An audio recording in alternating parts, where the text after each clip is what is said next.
Мен Жаманқұлова Айгерім Серікханқызы, Абай орта мектеп гимназиясының қазақ тілі мен қазақ әдебиеті пәнінің мұғалімі болып жұмыс істеймін.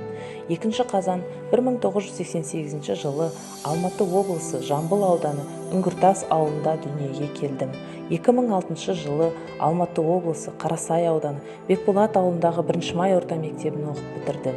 2016-2018 жылдары Қазақ мемлекеттік қыздар педагогикалық университетінің әлем тілдері және филология факультетінің қазақ тілі мен әдебиеті мамандығын тәмамдадым.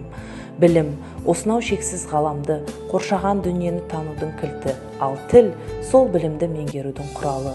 Қазақ тілі сабағының ең басты мақсаты ана тілінің сан алуан сыры мен қырын үйретуге, сөйлеу шеберлігіңді дамытуға, өз ойың мен пікіріңді, көз қарасыңды жеткізіп айта білуге қызмет ету.